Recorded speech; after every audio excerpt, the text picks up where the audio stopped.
Baleshwar permit पड़ियारे अनुष्ठित हेब सर्वभारतीय फुटबॉल टूर्नामेंट आसंता 11 फेब्रुआरी 18 फेब्रुआरी पर्यंत आयोजित हेब हिमांशु दास मेमोरियल सर्वभारतीय फुटबॉल टूर्नामेंट।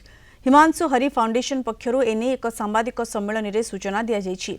2013 रे एभली सर्वभारतीय फुटबॉल अनुष्ठित होइथिबा बेले पुणी चलित वर्ष ठारू समान धरणर मैच अनुष्ठित हेब। एथिरे मोट 8टी फुटबॉल टीम अंशग्रहण करिवे।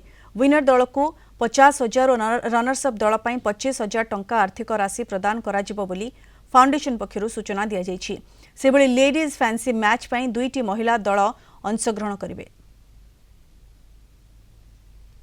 आमर जो हिमांशु हरि फाउंडेशन आम जो ऑर्गेनाइज करूँ एटा Himanshu Das memorial football tournament तो सी जड़े फुटबॉल लवर थिले आर फुटबॉल प्रति भी बहुत अनुदान अच्छी 2013 आम गोटे मैच करूँ किसी मेंबर मिसिकी आम करूँ तो सी बहुत फुटबॉल को एनकरेज करती तो जेहेतु फुटबॉलटा आमर एपटे लोप पाई जाऊँगी बालेश्वर में आगु रेगुलर मैच होता जो पावर क्लब बिलाटायर एम सब जो खेलुले तो बालेश्वर फुटबॉल प्रेमी मैंने उपभोग करुले तो यही जिनसा आज लोप पाई जाऊँगी हेतु आम यहाँ आउ थे प्रचेषा करूँ जे Himanshu Das memorial football tournament गोटे प्रत्येक वर्ष आम करूँ।